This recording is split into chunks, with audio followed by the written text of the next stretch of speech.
Umuugong nga sa ngayon ang balitang may iilang senador na lilipat na umano sa Gatchalian Block. Ito ang naging tugon ng iilang analyst patungkol sa naging pahayag ni Senador Villanueva na kung magpapatawag ng special sessions sa Senado ay dadalo ito. Marami tuloy ang nagsasabi na posibleng makumpleto ng Gatchalian Block ang kinakailangang bilang ng mga senador upang makapag-elect ng Senate President. Umani rin ng iba't ibang komento swesyon sa social media ang umano'y gaganaping Blue Ribbon hearing ng Cayetanos Block na pinamumunuan ni Senador Marcoleta. Dito ay may mga lalabas pa umanong mga testigo na magpapatunay sa mga naging pahayag ng mga naunang ex-Marines.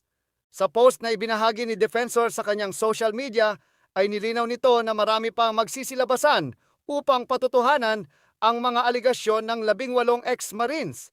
Samantala sa naging pahayag ni Attorney Vic Rodriguez sa kanyang Facebook Live, nagpahayag rin ito ng suporta sa gaganaping hearing ng umano'y legitimate Blue Ribbon.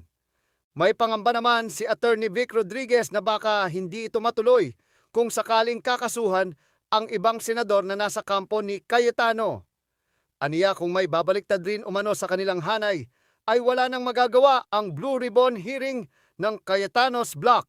Ating panoorin ang buong pahayag ni Attorney Vic Rodriguez. Sensitive yan sa public opinion.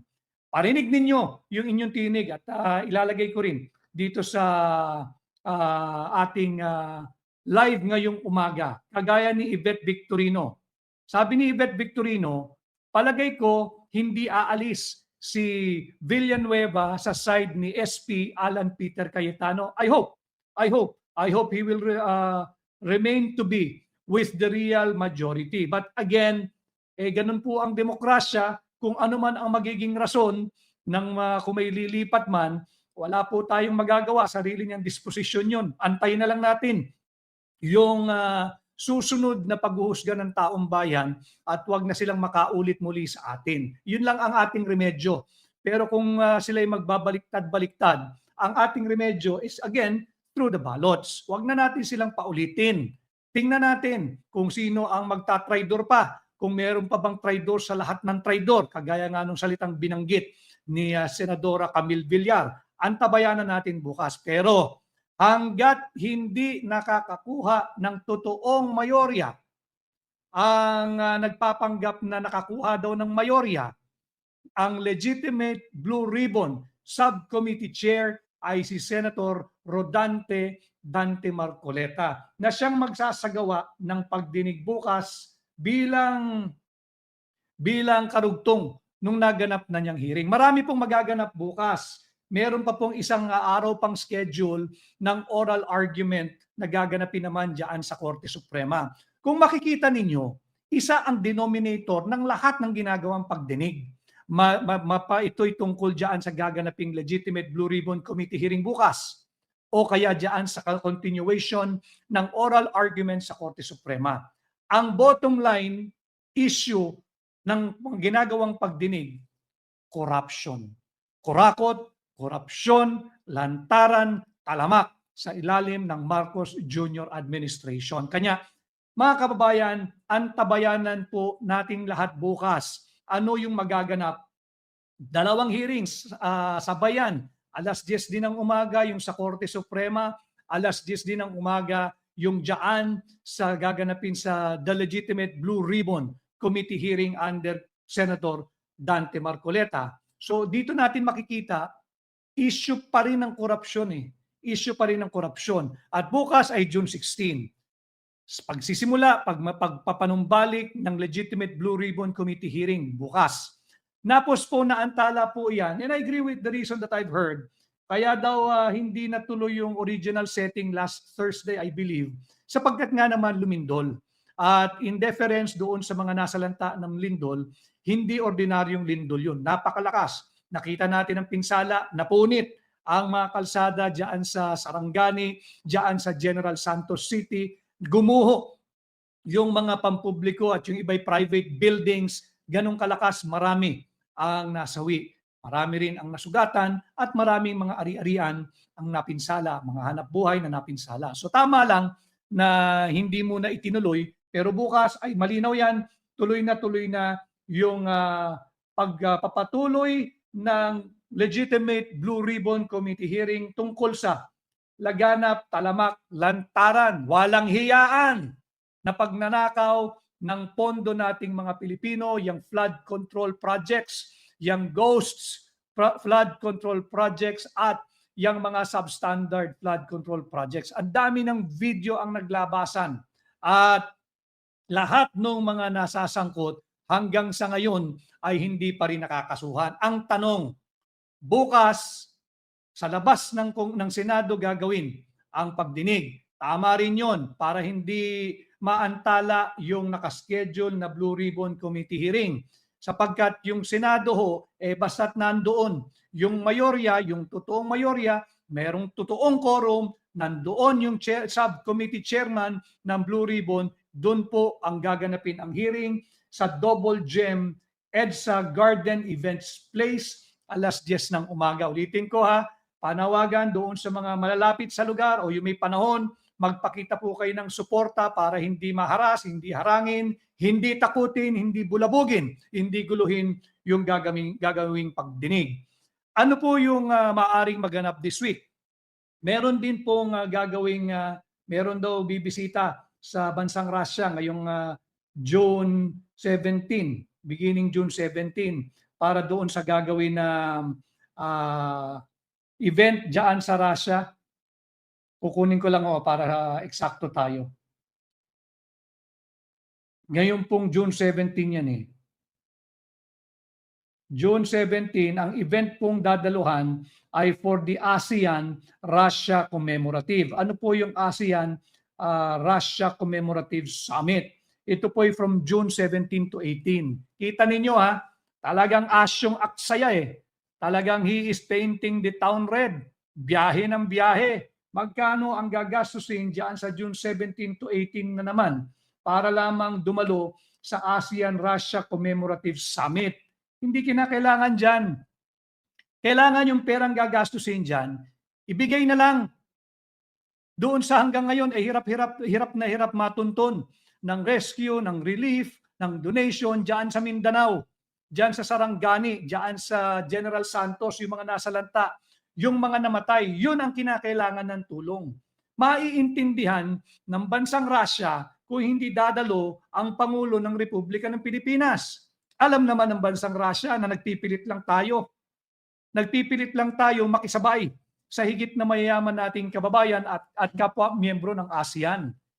Mali yung paggamit ng ating very, very thin and limited financial resources, lalo na sa panahon ngayon. Paulit-ulit nating sinasabi, hanggat hindi natututo ng fiscal discipline, austerity, pagtitipid, at belt tightening, ang kasalukuyang administrasyon Blue Ribbon Committee bukas ay tungkol sa usapin ng korupsyon.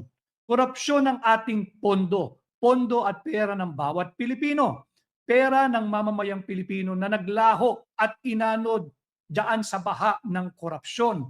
Yung ghost flood control projects, yung substandard flood control projects, yan ang iimbestigahan pa rin ng legitimate Blue Ribbon. Pag nagpunta ka naman at antabayanan ninyo ang gagawing final setting for the oral argument, diyan naman sa Korte Suprema bukas, tungkol pa rin sa korupsyon yan. Yung maling paglipat-lipat ng pondo from program to unprogram and program to program, yan ang ugat ng korupsyon. Pati yung Motor Vehicle Users Fund, yan, pag-uusapan din yan at napag-usapan na sa pang-apat na hearing na I think yung gaganapin na oral argument schedule bukas. At doon makikita nyo kung nasusubaybayan ninyo, hirap na hirap ang Solicitor General na ipagtanggol yung napakahirap na posisyon ng Estado o ng pamahalaan. Dahil nga ang issue doon ay korupsyon. And then,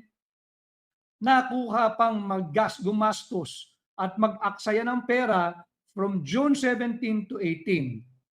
Pupunta sa Kazan, Russia para lamang dumalo sa ASEAN-Russia Commemorative Summit.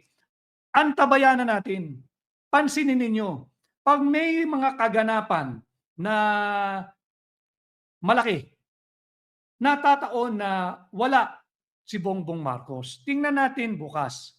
Matutuloy ba yung Blue Ribbon o hindi? Sapagkat meron na ring alingas-ngas na tila minadali yung demanda o reklamong plunder laban sa chairman ng subcommittee chairman ng Blue Ribbon, laban kay Senador Dante Marcoleta. At pagka yan ay lumabas na ang rekomendasyon sa kasong plunder, maglalabas din agad-agad ng warrant dyan. Maaaresto o aarestuhin kaya si Senador Dante Marcoleta simula sa Wednesday, sa Thursday, or sa Friday? Yung may magaganap bang special session sa 17 or sa 18 or sa 19 at doon magkakapwersahan at mali na naman ang bilang sa pagdetermina kung ano ba ang mayorya, ito ba'y 24 o mas mababa sa 24. Ulitin ko ha, immutable, hindi pa pwedeng malusaw, hindi pa pwedeng baguhin ang bilang na itinakda ng ating saligang batas. May mga nagpepresenta ng ibang ideya na pwede raw pababain yung denominator na 24. Yan ay isang hangal na interpretasyon na malinaw na isinulat ng ating saligang batas. It was never the intention of the framers of the 1987 Constitution to be moving the goalposts just to suit yung kapritsyo at luho ng kung sino mang administrasyon ang nakasalukuyan. Hindi yan ang layunin ng mga naglimbag ng ating saligang batas. The denominator remains to be 24 until and unless there is a legitimate and constitutional amendment or revision of our Constitution. Hanggat wala pa, yung 1987 Constitution malinaw. 24 denominator, ang hindi mababago yan. Pagbibilang ka ng mayorya para magtalaga ng bagong Senate President, 1/2 plus 1. Ibig sabihin, yung kalahati, 12 plus 1, 13. Yan ang tamang bilang. Higit sa lahat, importante rin, si Amur. Amur, Bendalo ang mga magnanakaw. Tama yun, Bendalo. O yung mga kasama natin, si Mia Poche from Tokyo, happy Monday to you and I hope you will have a very productive and blessed week ahead of you, Mia. And HNM, ang ating HMPY South Korea. Mabuhay kayo. Ano raw po yung HMPY? Yung HNM, hakbang ng maisog. Ano raw po yung HMPY South Korea? Yung HMPY was coined by our friends there in hakbang ng maisog sa South Korea. Ibig sabihin po niyan ay hindi mo pera yan. Ganyan kagalit ang ating mga kababayan diyan sa South Korea sa ginagawang pandurobo ng mga nasa pamahalaan ngayon. So antabayan na natin yung may mga malalaking kaganapan, yung Blue Ribbon hearing bukas at lalabas ba yung resolusyon ng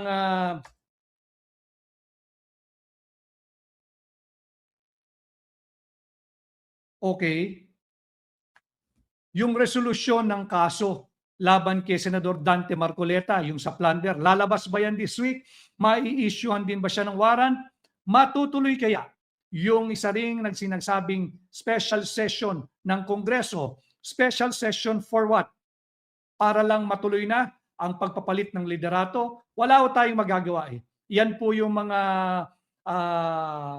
alituntunin ng Kongreso, yung Senado at mababang kapulungan pag nagpatawag o humiling ng special session ang sino mang Pangulo. At pag yan inaganap, wala silang magagawa. It's their constitutional duty and it's their constitutional mandate as legislators to convene immediately. Okay, para magmerong quorum. Ang tanong, ano kaya ang tunay na layunin? Meron bang mga mahalagang legislative measures na dapat na ipasa? Meron pa bang masahalaga sa issue ng hindi matapos-tapos dahil ayaw tapusin, walang totoong investigasyon pagdating diyan sa kurakot at korupsyon ng flood control projects, yung flood control funds, yung ghost flood control projects at yung substandard flood control projects. Yan yung mga katanungan. Kaya ba magkakaroon ng special session para maagaw na ang liderato kay Senate President Alan Peter Cayetano? Again, to be objective, should they have 13 in the ranks, ang grupo ni Senador Sherwin Gatchalian, wala tayong magagawang mga Pilipino sapagkat yun ang mayorya, 13. Tanong, sino ang bibigay? Sino ang magtatraidor? Ulit, may nagtraidor na ng una eh. Meron bang susunod na magtatraidor ulit? Ilan na lang talaga yung mga naninindigan, kagaya ni Senador Jinggoy Estrada. Hindi siya dapat makukulong kung tinanggap niya yung alok na bumaliktad na at sumama na dito sa bagong grupo. Subalit, ang kanya, wala siyang ginawang pagnanakaw diyan sa binibintang sa kanya. At hindi niya masikmura na ang Senado ngayon ay dinidiktahan na lang ng kasalukuyang administrasyon. Nagiging rubber stamp na. So, antabayan na natin kung meron ba talagang kung meron ba talagang babaliktad pa. Maganda itong tanong ni JD na Tanawan.